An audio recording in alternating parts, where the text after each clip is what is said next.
اعوذ باللہ من الشیطان الرجیم بسم اللہ الرحمن الرحیم الف لام میم صاد کتاب انزل الیک فلا یکن فی صدرک حرج منہ لتنذر بہ وذکری للمؤمنین.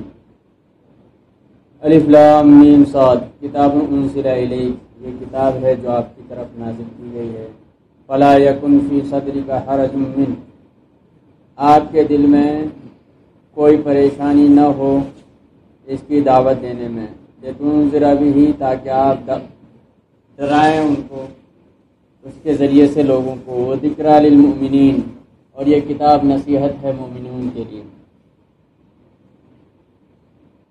آج الحمدللہ ہم نے 7ویں تراویح پڑھی ہے. 7ویں تراویح کی شروعات اسی سورہ اعراف سے ہوئی.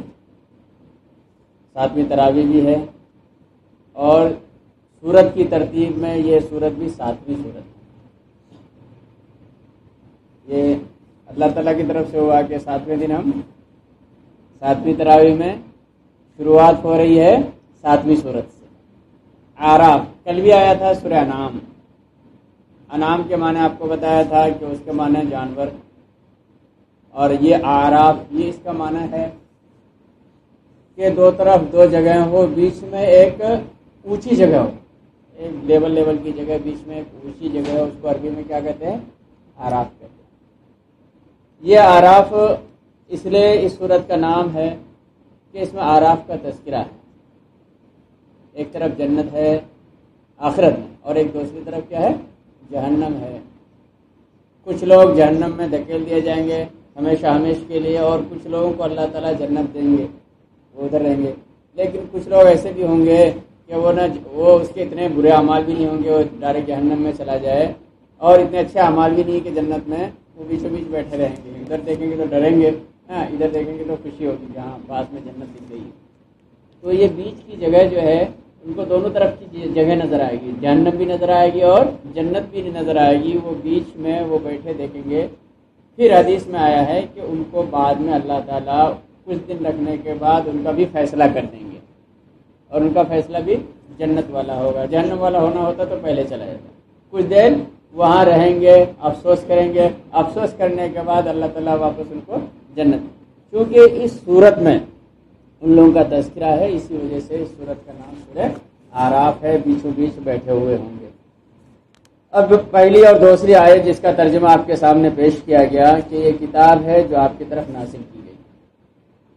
آپ کی طرف نازل کی گئی ہے، آپ لوگوں کو ڈرائیں گے، آپ لوگوں کو بتائیں گے. پہلے بھی آیا کہ آپ صرف ڈرانے والے ہیں.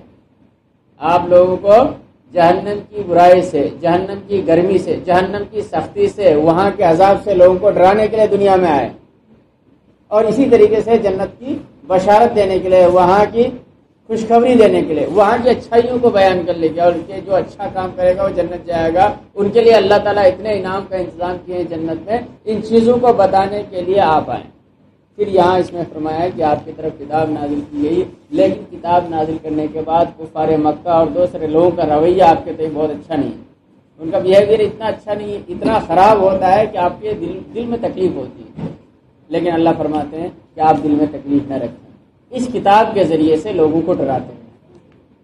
ٹھیک ہے، برا بھلا لوگ کہتے رہیں گے آپ کو، کیا آپ جادوگر ہیں، تو آپ کاہن ہیں، تو آپ یہ ہیں، آپ جو کچھ بھی دیوانہ ہیں، آپ پاگل ہیں، یہ سب کچھ کہتے رہیں گے. آپ کی دل میں تکلیف ہوگی. لیکن تبلیغ دین میں آپ کو اس کتاب کو لے کر کے اللہ کے احکام کو، اللہ کے میسج کو دینا. آپ کے دل میں کسی قسم کی کوئی حرج نہیں رکھنا ہے، کسی قسم کی کوئی پریشانی نہیں رکھنا ہے، اور آپ کو اس کتاب کے ذریعے سے لوگوں کو ڈرانا ہے. اور پھر اللہ نے کہا کہ یہ کتاب مومنین کے لیے تو نصیحت ہے. کتاب کیا ہے؟ مومنین کے لیے نصیحت ہے. مومن جتنا اس کو پڑھے گا، جتنا سمجھنے کی کوشش کرے گا، اور جتنا سنے گا، اور اس کے معنی اور کے اندر گہرائی میں ڈیپ میں اترے گا، اتنا زیادہ وہ نصیحت حاصل کرتا جائے گا. ہدی للناس، یہ کتاب کس کے لیے ہے؟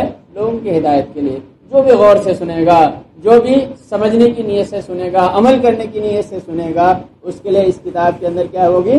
نصیحت ہی نصیحت ہوگی. قرآن کریم میں ایک جگہ اللہ نے فرمایا نا کہ اس میں کچھ کھلی ہوئی آیات ہیں، کچھ ایسی آیات ہیں جو سمجھ میں نہیں آتے لوگوں کو جلدی سے. تو جن کے دلوں میں برائی رہتی ہے وہ انہی آیات کے پیچھے پڑے رہتے کہ اس کا معنی کیا. جیسے ابھی آیا الف لام میم صاد، اس کا معنی کیا بتاؤ بھائی صاحب، الف کا کیا معنی، میم کا معنی، صاد کا معنی. جو کھلی ہوئی چیزیں اس کے معنی کو نہیں سنیں گے، اس کے معنی پر نہیں عمل کریں گے، وہ نہیں اپنائیں گے. اب اس کے پیچھے رٹیں گے، پڑے رہیں گے. آپ سے اچھا مولوی صاحب آپ تو قرآن کی تفسیر کرتے ہیں، یہ الف لام میم کا معنی بتاتا ہوں. الف لام میم کا معنی لے کے کرو گے کیا بھائی صاحب؟ جو معنی آیا ہے ایک دم صریح ہے، جو صریح ہے، جس پر عمل کرنے کا حکم ہے وہ تو کرو نا. سفر کرتے ہوئے تلاوت کر رہے تھے ہم موبائل میں، آٹو والا مسلم وہ کہنے لگا کہ مولانا صاحب موبائل میں قرآن رکھ کر کے رکھنا جائز ہے ناجائز ہے؟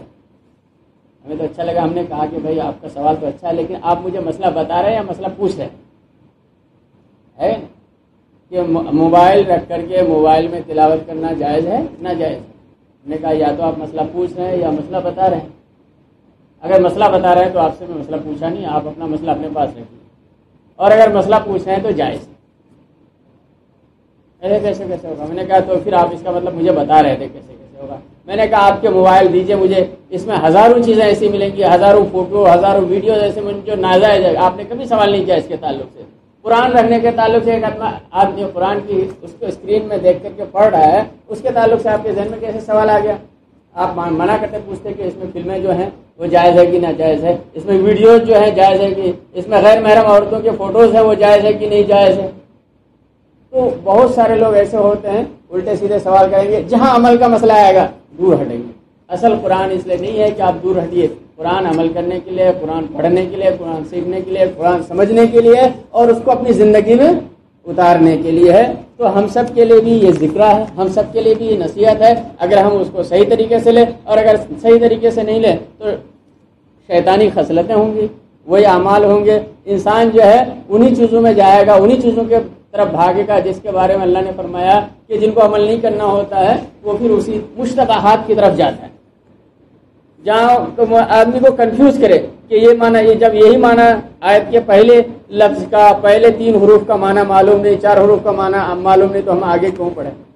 نہیں، وہ نہیں معلوم ہے. اللہ تعالیٰ نے کسی مصلحت سے نہیں بتایا ہے، حدیث میں بھی نہیں ہے، کہیں تفسیر میں بھی نہیں. بعض محدثین کہتے ہیں الف سے مراد اللہ ہے، لام سے مراد لرسولہ للہ ہے، میم سے مراد رسول. اس طریقے سے وہ دور کے معنی ہے، وہ تعویلات ہیں، تشریحات ہیں. ان کے پیچھے ہمیں جانا نہیں. ان کے پیچھے جا کر کے اپنے بہت زیادہ قیمتی وقت کو پڑھنے اور پڑھانے اور سمجھنے اور عمل کرنے کے وقت کو، دعائیں کرنے کے وقت کو، تسبیحات کے پڑھنے کے وقت کو جا کر کے اس میں خرچ نہیں کرنا. اس کے بعد آج آیت نمبر 13 قال فاهبط منها فما يكون لك ان تتكبر فيه فخرج انك من الصاغرين. آیت نمبر 13 میں اللہ تعالیٰ جب شیطان نے حضرت آدم علیہ السلام کو سجدہ کرنے سے منع کر دیا تو اللہ نے فرمایا، کیا فرمایا؟ فاهبط منها، یہاں جنت سے چلے جاؤ. فما يكون لك ان تتكبر فيها، تمہارے لیے کوئی گنجائش نہیں ہے کہ تم تکبر کرو. فخرج، نکلو جلدی سے. انك من الصاغرين، تم کیا ہو؟ ذلیل ہو. اللہ نے کیا فرمایا کہ شیطان تم اپنا لاجک دیکھ رہے ہو کہ آگ ہیں، آگ سے بنے مٹی کو کیسے سجدہ کریں، ہمارا حکم نہیں مانے، تم ذلیل ہو، یہاں سے نکل جاؤ. جب شیطان کو معلوم ہو گیا اب نکلنا ہی ہے، توبہ تو کیا نہیں اس نے. قال انظرنی الی یوم یبعثون، اللہ سے درخواست کی کہ مجھے مہلت دیجیے قیامت کے دن تک. قال انک من المنظرین، اللہ نے فرمایا جاؤ تم مہلت دی گئی تم کو. قال فبما اغویتنی، شیطان نے کہا اس وجہ سے کہ مجھے ہدایت سے محروم رکھا گیا. لأقعدن لهم، میں بیٹھوں گا لوگوں کے لیے. صراطک المستقیم، آپ کے سیدھی راہ میں، آپ کے جو صحیح راستہ ہے، مستقیم راستہ ہے، اس میں بیٹھ کے لوگوں کو گمراہ کروں گا. اور پھر شیطان کیا کہتا ہے؟ ثم لآتینہم، پھر میں لوگوں کے پاس آؤں گا. من بین ایدیہم، ان کے سامنے سے، ومن خلفہم، ان کے پیچھے سے، وعن ایمانہم، اور ان کے سامنے سے، وعن شمائلہم، اور ان کے رائٹ سے بھی، لیفٹ سے بھی. ولا تجد اکثرهم شاکرین، اور شیطان کیا کر رہا ہے؟ دعویٰ کر رہا ہے کہ اللہ تم انسانوں میں سے اکثر لوگوں کو شکر کرنے والے نہیں پائیں گے. آپ شکر کرنے والے نہیں پائیں گے، انسان اکثر شکر کرنے والے نہیں ہوں گے. اللہ نے ان باتوں کو سننے کے بعد شیطان سے پھر کہا فخرج منہا، نکل جائیں مذموما مدحورا، ذلیل ہو کر کے، لعنت والا ہو کر کے. لمن تبعک منہم، لوگوں میں سے جو بھی تمہاری پیروی کرے گا. لأملأن جہنم منکم اجمعین، تو تم کو اور ان کو ہم جہنم میں دھکیلیں گے، جہنم میں دھکیلیں گے۔ شیطان جو ہے اس طریقے سے کہا کہ ہم انسان کے آگے سے بھی آئیں گے، پیچھے سے بھی آئیں گے، انسان کو ہر طریقے سے دھوکہ دیں گے۔ کبھی اچھی کتابیں لے آ کر کے ہم دھوکہ دیں گے، قرآن میں ہی جیسے یہ ہے الف لام میم صاد، اس کے معنی میں کہ اس کا معنی کیا، جب یہی معنی کلیئر نہیں ہوا ہم کیوں پڑھیں؟ بہت سارے لوگ عجیب و غریب سوالات کرتے ہیں اللہ کے رسول صلی اللہ علیہ وسلم کی سیرت کو لے کر کے۔ اللہ پاک نے نبی صلی اللہ علیہ وسلم کے بارے میں کہا وما ينطق عن الهوى ان هو الا وحی یوحى، اللہ کے رسول صلی اللہ علیہ وسلم اپنی طرف سے کچھ بھی نہیں بولتے، جو کچھ بولتے ہیں یہ سب کے سب کیا ہوتی ہے؟ اللہ کی طرف سے وحی ہوتی ہے۔ اب یہ آیت ہے، صریح آیت ہے، کھلی ہوئی آیت ہے، واضح آیت ہے، اس آیت کو بھی تعویل کرتے ہیں، عمل نہیں کرنا ہوتا ہے۔ بعض لوگ کہتے ہیں نہیں صرف ہم قرآن پہ عمل کریں گے، سنت پہ عمل نہیں کریں گے، اللہ کے رسول صلی اللہ علیہ وسلم کی کہی ہوئی باتوں کو نہیں مانیں۔ کیوں نہیں مانو گے بھائی؟ یہ تو اللہ کا حکم ہے کہ اللہ کے نبی صلی اللہ علیہ وسلم اپنی طرف سے کچھ نہیں بولتے ہیں، جو کچھ بولتے ہیں آپ کی طرف وہی آئی ہوئی ہوتی ہے۔ تو کہتے ہیں یہ تو قرآن کے بارے میں، کہاں ہے قرآن کے بارے میں؟ قرآن میں ہے کہیں لکھا ہوا وما ينطق عن الهوى ان هو الا وحی یوحى، کہ آپ اپنی طرف سے کچھ بھی نہیں بولتے ہیں، جو کچھ بولتے ہیں یہ آپ کی طرف وحی کی جاتی ہے، وہی آتی ہے اور وہی کے ذریعے سے آپ بولتے ہیں۔ آپ کا چلنا پھرنا، آپ کا اٹھنا بیٹھنا، آپ کا کسی کے ساتھ بات کرنا، نارمل بات کرنا، قرآن کے علاوہ بھی کوئی بات کرنا، جو کچھ ہے یہ اللہ کی طرف سے آئی ہوئی باتیں ہوتی ہے۔ شریعت کی زبان میں اس کو کیا کہتے ہیں؟ ایک وحی وہ ہوتی ہے جس کی تلاوت ہمارے اوپر لازم ہے، جیسے قرآن کریم۔ ایک وحی وہ ہوتی ہے جس کی تلاوت ہمارے اوپر لازم نہیں ہے، جس کو ہم دوسرے لفظ میں حدیث کہتے ہیں۔ تو حدیث بھی اللہ ہی کی طرف سے آئی ہوئی ہے، اللہ کے نبی صلی اللہ علیہ وسلم کی زبان پر اپنی طرف سے کوئی چیز نہیں ہے۔ بعض حدیثوں کے بارے میں یہ ہے کہ یہ حدیثیں جو ہے مفہوم اور سینس اور میسج تو اللہ کی طرف سے آیا، لیکن زبان اللہ کے رسول صلی اللہ علیہ وسلم کی۔ اور بعض حدیث کے متعلق یہ ہے کہ بعض حدیث سینس اور ورڈز ایوری تھنگ یہ اللہ تعالیٰ کی طرف سے آئی ہوئی، اس کو اسی وجہ سے ان کو حدیث قدسی کہتے ہیں۔ ان کو کیا کہتے ہیں؟ حدیث قدسی۔